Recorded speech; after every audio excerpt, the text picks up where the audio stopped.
আসসালামু আলাইকুম রহমতুল্লাহ। হঠাৎ করে একটা ভিডিও দেখতে পাচ্ছি, ঢাকা বিশ্ববিদ্যালয়ের ছাত্ররা মিছিল করছে, মিটফোর্ডে হত্যা কেন, তারেক রহমান জবাব দে। এই যে মিছিল যারা করছে এরা আওয়ামী লীগের লোক, এরা স্বৈরাচার তথা শেখ হাসিনার রেখে যাওয়া যার সন্তানগুলো এই মিছিলটা করতেছে। স্পষ্ট ভাষায় বলছে, খুন হয়েছে বাংলাদেশের তারেক রহমান লন্ডনের, তোর বাপ তারেক রহমান জবাব দিব কিরে?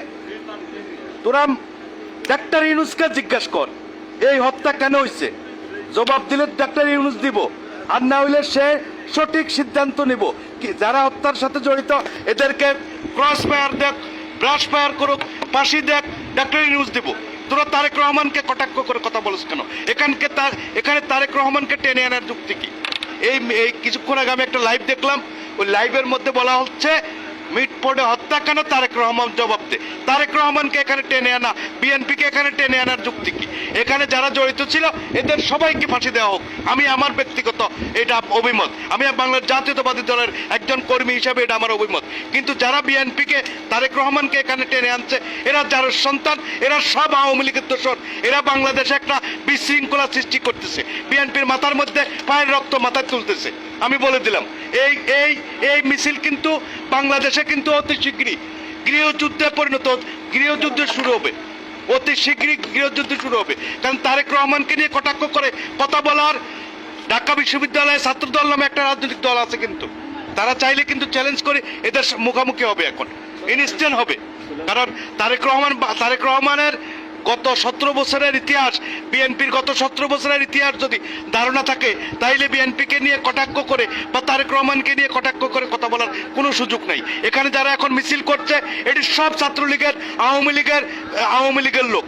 এবং এখানে এনসিপির যে সন্ত্রাসী বাহিনী আছে, আগে আমরা ভাবতাম যে এরা দেশের জন্য, জনগণের জন্য কিছু করছে, প্যাসিস্ট হাসিনাকে দেশ থেকে তাড়াইছে। এখন দেখি এরা ক্ষমতার লোভে পাগল হয়ে গেছে। এরা তারেক রহমানকে নিয়ে কটাক্ষ করে কথা বলে কি মিটফোর্ডে হত্যা কেন, তারেক রহমান জবাব দে। তারেক রহমান কেন জবাব দিবে? তোদের আব্বা ডাক্তার ইউনুস সাহেবকে জিজ্ঞাসা কর, ডাক্তার ইউনুস সাহেব জবাব দিবে।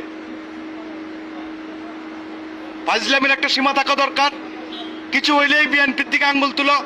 যারা এটার সাথে জড়িত ওইখানে ভিডিও আছে, তাদের ছবি আছে, স্পষ্ট ভাষা। এদেরকে ধরে আনে ক্রস ফায়ার দেওয়া হোক, এদেরকে ধরে ফাঁসি দেওয়া হোক, কোনো বিচার ছাড়াই।